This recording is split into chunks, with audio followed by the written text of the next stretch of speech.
زبور کی کتاب پڑھیں گے. زبور کی کتاب میں سے ہم زبور 62 خداوند کے زندگی بخش کلام میں سے پڑھیں گے.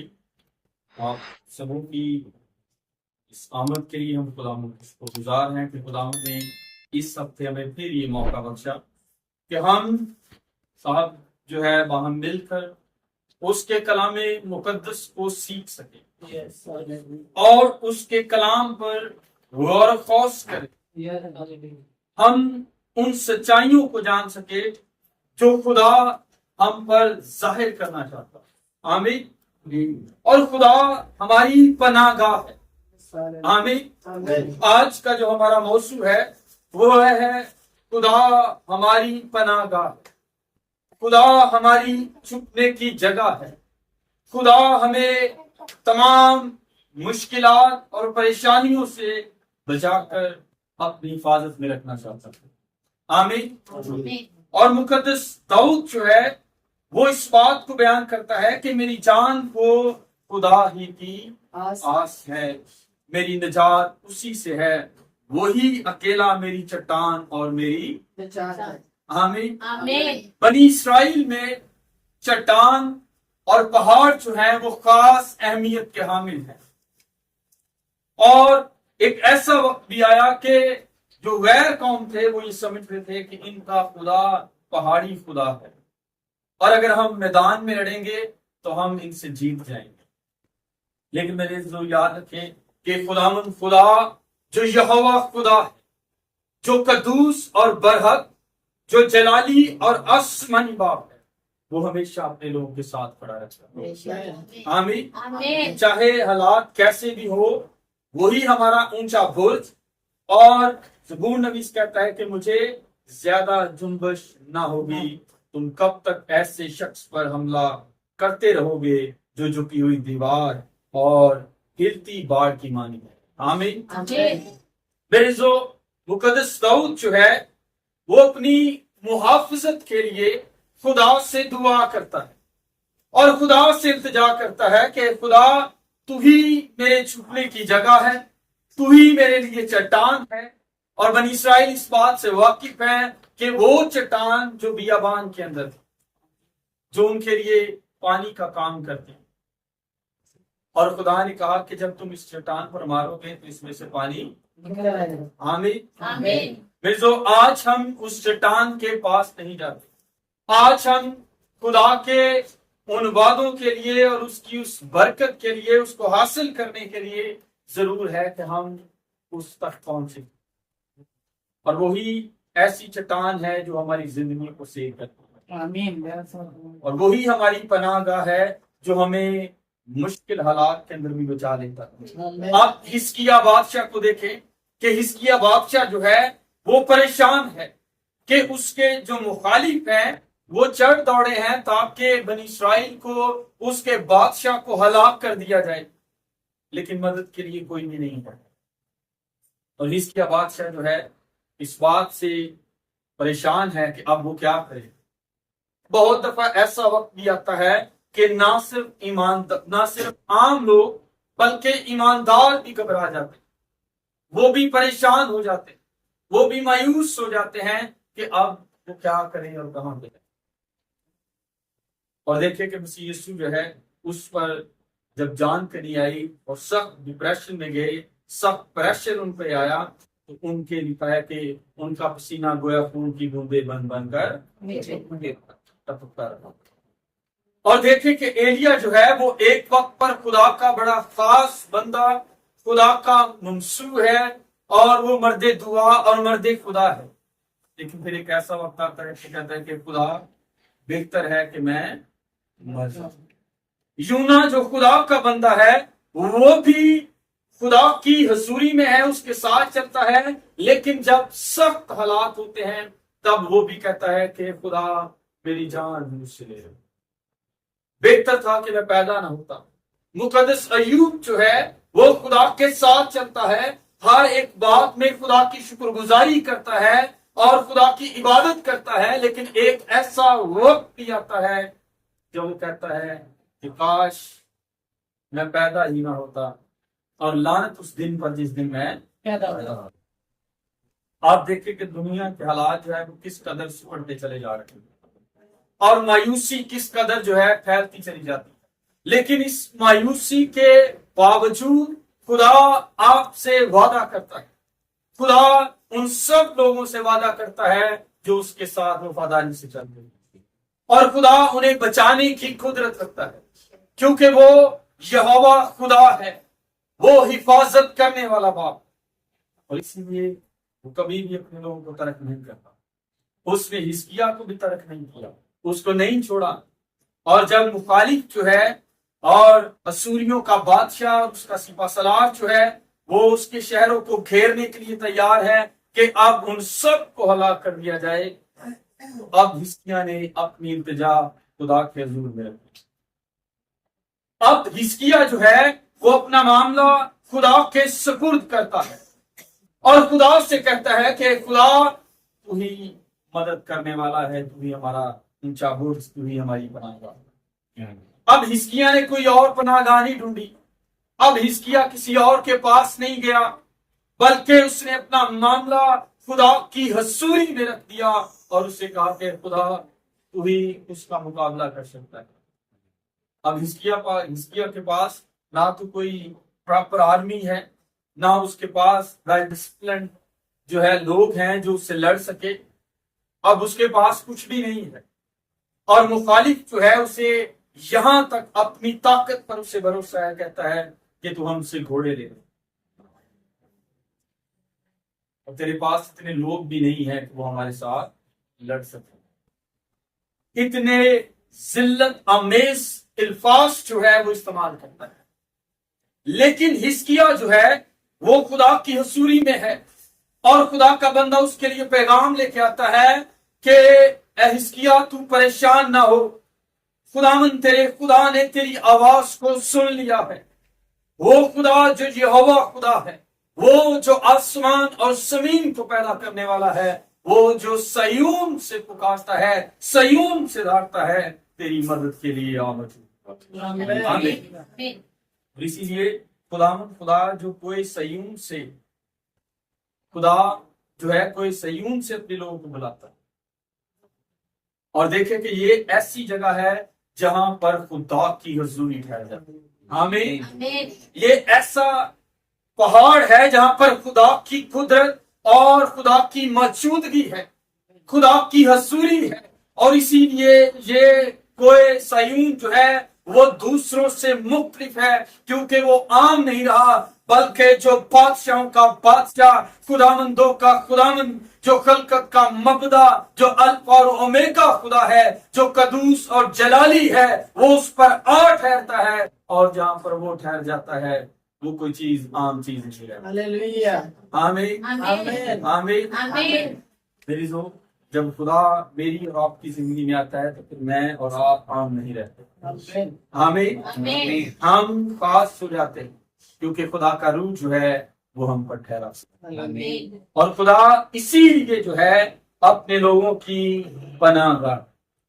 آپ دیکھیں کہ بنی اسرائیل نے پناہ کے شہر بنائے کہ اگر کسی سے کوئی نہ چاہتے ہوئے نادانستہ طور پر غلطی ہو جائے تو وہ اس بات پر اس شہر میں جو ہے وہ چھپ سکتا ہے، کیونکہ اس نے کوئی ایسی غلطی نہیں کی، خطا نہیں کی، اور اگر کوئی ان سینگوں کو جو جہاں پر قربانی چڑھائی جاتی ہے اس مذبح کے سینگ کو پکڑ لے تو وہ بھی ہلاک نہیں کیا جائے۔ اور خدا کی جہاں پر موجودگی ہوتی ہے، جہاں پر خدا کی حضوری ہوتی ہے، خدا وہاں پر اپنے لوگوں کی حفاظت کرتا ہے، بھلے ہمارے لیے کتنی بھی مشکلات، بھلے کتنے بھی حالات ہماری فیور میں نہ ہو، لیکن اگر خدا نے آپ کو چنا ہے، آپ کو بلایا ہے، تو یقین جانے کہ خدا آپ کو کبھی اکیلا نہیں۔ آمین۔ اس لیے وہ داؤد کو کہتا ہے، داؤد کہتا ہے کہ خواہ موت کی سایہ کی وادی میں سے میں کسی بلا سے کہ تو میرے ساتھ۔ آمین۔ اب داؤد کو پورا بھروسہ ہے کہ خداوند خدا میرے ساتھ ہے، اور داؤد اس بات سے نہیں گھبراتا اور نہ اس بات سے ڈرتا ہے کیونکہ اس کا توکل خدا پر ہے، اور اس کا یقین ہے کہ خداوند خدا جس کی میں عبادت کرتا ہوں وہ میرے ساتھ، اور اسی لیے اسے موت کی وادی میں سے گزرتے ہوئے ڈر نہیں لگتا۔ آمین۔ اور بڑی بات یہ نہیں ہے کہ ہم وہ موت کی وادی میں سے گزرتے ہیں۔ آج میرے اور آپ کے لیے موت کی وادی حالات ہو سکتے ہیں، پریشانیاں ہو سکتی ہیں، تکالیف ہو سکتی ہیں، یا ہماری جاب کا نہ ہونا ہو سکتا ہے، لیکن یاد رکھیں کہ خدا اس کے اندر بھی جب اس میں سے ہم گزریں گے تو خدا نے یہ نہیں کہا کہ میں تمہیں گزرنے نہیں دوں گا، بلکہ خدا نے وعدہ کیا کہ میں وہاں پر ہی تیرے ساتھ ہوں۔ آمین۔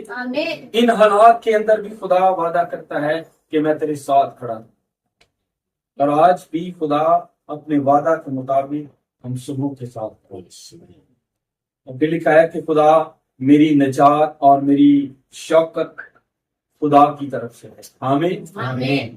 نجات اور شوکت خدا کی طرف سے ہے، وہی میری قوت کی چٹان اور میری پناہ۔ اور اسی لیے مسیح یسوع نے کہا کہ جو میری باتیں سنتا اور میرے کلام پر عمل کرتا ہے اس نے اپنا گھر کس پہ تعمیر کیا؟ چٹان پر تعمیر کیا۔ آمین۔ اور جو میری باتیں سنتا اور اس پر عمل نہیں کرتا وہ اس شخص کی مانند ہے جس نے اپنا گھر، آندیاں آئیں، بارشیں آئیں، طوفان آئے اور وہ گھر گر گیا، برباد ہو، اور وہ جو چٹان پر تھا وہ قائم رہا۔ آمین۔ چٹان کوئی اور نہیں بلکہ میرا اور آپ کا زندہ خدا یسوع المسیح ہے، جو کوئی اس چٹان پر اپنی دنیا قائم کرتا ہے اس سے کبھی چیز کی کمی نہیں ہوتی۔ اور اگر چٹان کوئی اور ہوگا پھر شاید ہمیں مایوس ہونا پڑے، شاید ہم آرٹیفیشل چٹان کے سامنے کھڑے ہو کر اسے کہیں کہ ہمیں پانی دے، لیکن اس میں سے کچھ بھی نہیں۔ لیکن جب ہم مسیح کے پاس آئیں گے یقین جانے خدا ہمیں زندگی کا پانی پینے کی کوشش، خدا ہمیں مشکل حالات میں کبھی نہیں چھوڑتا۔ خدا جو ہماری چٹان اور پناہ گاہ ہے، بہت سارے ایسے لوگ، ایسے خدا آپ کو نظر آئیں جن کی زندگیوں میں بڑی بڑی گواہیاں ہیں کہ انہوں نے کس قدر جو ہے دکھ اور مشکلات میں سے گزر کر اس تک پہنچے ہیں جہاں پر خدا نے وعدہ کیا۔ اور ہو سکتا ہے آپ بھی ان مشکلات میں سے گزر رہے ہوں، ہو سکتا ہے آپ پریشانیوں میں سے گزر رہے ہوں، ہو سکتا ہے کہ تکالیف جو ہے آپ کو چاروں طرف سے گھیرے ہوئے ہیں، ہو سکتا ہے کہ آپ کے پاس اولاد جیسی برکت نہ ہو سکتا ہے کہ آپ کے پاس جو ہے وہ جاب جیسی نعمت نہ ہو سکتا ہے کہ آپ کسی مشکل میں پھنسے ہو سکتا ہے کہ آپ اس فکر میں ہو کہ ہمارے لیے خوراک نہیں ہے، ہو سکتا ہے آپ پریشان ہو کہ ہمارے بچے جو ہے وہ نافرمان ہیں، ہو سکتا ہے کہ آپ سوچ رہے ہو کہ خدا تو میری دعا کو کیوں نہیں سنتا، اے خدا تو میری چٹان ہے، لیکن اے خدا تو کہاں پر ہے۔ لیکن یاد رکھیں کہ خدا ایسی حالت میں بھی آپ کے ساتھ، آپ اپنے خدا پر توکل رکھیں کیونکہ وہ آپ کی پناہ گاہ ہے۔ جب آپ اس کی پناہ گاہ میں آ جائیں گے تو خدا آپ کو چھڑائے گا اور سرفرازی عطا کرے گا۔ اور اسی لیے لکھا ہے کہ ابابیل نے اپنا گھر جو ہے خدا کے مذبح کے قریب بنایا۔ آمین۔ اس نے مذبح پر جو ہے اپنا گھونسلہ تعمیر کیا، اور اسے پتا ہے کہ جب تک میں یہاں پر ہوں میں محفوظ ہوں۔ لیکن آج ہمارا گھونسلہ، ہمارا خدا کے ساتھ ایک ہونا، اس کے ساتھ رفاقت رکھنا اور اس کے ساتھ چلنا اور اس کے مذبح کے پاس رہنا انتہائی ضروری ہے، کیونکہ وقت اور حالات تیزی سے تبدیل ہو رہے ہیں، اور ایسا آنے والا وقت ہے کہ جہاں پر آپ جنگ و جدل، لڑائی جھگڑے اور اکانومی جو ہے وہ سلو ڈاؤن ہوتی ہوئی آپ کو نظر آئے گا۔ آپ کو نظر آئے گا کہ معاشی حالات جو ہیں وہ دن بدن بدتر سے بدتر ہوتے جا رہے ہیں، وہ مشکل سے مشکل کی طرف جا رہے ہیں۔ لیکن یاد رکھیں کہ خداوند جس کا توکل، آپ کا توکل جس خدا پر ہے وہی آپ کی پناہ گاہ ہے۔ اس لیے کہتا ہے کہ میں اپنے دل کا حال اس کے سامنے بول دوں گا، خداوند میری پناہ گاہ ہے، یقیناً ادنا لوگ بے ثبات ہیں، اعلیٰ آدمی جھوٹے وہ ترازو میں ہلکے نکلو، وہ سب کے سب بے ثباتی سے بھی ہیچ ہیں۔ اب دیکھیں کہ خدا کا بندہ مقدس داؤد جو ہے سمجھتا ہے کہ بے ثبات سے بھی ہیچ ہیں، بے ثباتی سے بھی ان کا لیول جو ہے وہ اور نیچے جا چکا ہے۔ اور پھر آخری بات کہتا ہے کہ اگر مال بڑھ جائے تو اس پر دل نہ لگا۔ آمین آمین۔ یہ آج ہر ایک مسیحی ایماندار کے لیے، اور یسوع مسیح نے کہا کہ جہاں پر تیرا مال ہے وہیں پر تیرا دل بھی لگا رہے۔ آمین۔ اور جہاں پر ہمارا مال ہوگا، اگر ہماری فرسٹ پریورٹی، ہماری ترجیحات، ہماری زندگی کے اندر خدا کا کلام ہوگا، اگر خدا کی باتیں ہوں گی، اگر ہم نے اس کے کلام کو ذخیرہ کیا ہوگا، تو ہمارا دل آسمان پر لگا ہوگا۔ اور اگر ہم نے زمین کی چیزیں اکٹھی کی ہوں گی تو پھر ہمارا دل زمین پر لگا ہوگا۔ لیکن داؤد کہتا ہے کہ میرا دل ان چیزوں پر نہیں بلکہ خداوند یہوہ خدا کی قدرت پر ہے۔ آمین۔ اور اگر آپ اس پر یقین رکھیں گے تو خدا آپ کے لیے حالات کو تبدیل کرنے کی قدرت ہے۔ آمین۔ اب خدا نے ایک بار فرمایا، میں نے 2 بار سنا کہ قدرت خدا ہی کی ہے، شفقت بھی اے خداوند تیری ہے۔ آمین۔ کیونکہ تو ہر شخص کو اس کے عمل کے مطابق بدلا دیتا ہے۔ شفقت بھی اے خداوند تیری ہی ہے۔ شفقت یعنی خدا کا رحم، خدا کا ترس، خدا کا وہ فضل جس کے ہم لائق نہیں، وہ ہم پر شفقت کر دیتا ہے، وہ ہم سے محبت رکھتا ہے۔ اور خدا اپنے لوگوں پر اپنی شفقت اور قدرت کو ظاہر کرتا ہے۔ اور جس طرح جب طلوع آفتاب ہوتا ہے، سورج نکلتا ہے، اس کی پہلی کرنیں جو ہیں وہ زمین کی طرف آتی ہیں اور اسے شفق کہتے ہیں۔ اور اسی طرح جب خدا اپنے لوگوں پر اپنے جلال کو، اپنی روشنی کو ظاہر کرتا ہے تو اس میں سے جو روشنی اور جلال نکلتا ہے، اس کی کرنیں جو ہیں آپ کو روشن کرتی ہیں، آپ کی زندگی کو تبدیل کر دیتی ہیں۔ اور یہ تبدیلی صرف آپ میں نہیں بلکہ آپ کے ساتھ چلنے والے لوگوں میں تبدیلی آتی ہے۔ جب آپ خدا کے کلام سے سیر ہوتے ہیں، خدا کے کلام سے آپ کے اندر جو کلام کا بیج بویا جاتا ہے وہ سیراب ہوتا ہے، تو پھر اس سے دوسری زندگیاں بھی بحال ہونا شروع ہو جاتی ہے۔ آمین۔ کیونکہ خدا جو وعدوں کا خدا ہے، اپنی محافظت اور پناہ کے لیے خداوند کے پاس ہے۔ جس طرح حزقیہ خدا کے پاس آتا ہے، جس طرح مقدس داؤد جو ہے وہ خدا پر یقین رکھتا ہے، خدا کے پاس آتا ہے اور اس کا ایمان، یقین، توکل خداوند پر بھروسہ رکھتا ہے کہ خدا میری زندگی کو تبدیل کرنے کی قدرت رکھتا ہے۔ اور جن کا یہ بھروسہ اور توکل خدا پر ہے، خدا انہیں ضرور زندگی عطا کرتا ہے، اور ان کے ہر مشکل حالات میں خدا ان کی زندگی کو تبدیل کرتا اور انہیں ہمیشہ کی زندگی عطا کرتا۔ خداوند آج ہم سبوں کو اس کلام کے وسیلہ سے آئے ہم اپنے سروں کو جھکائیں، دعا کریں۔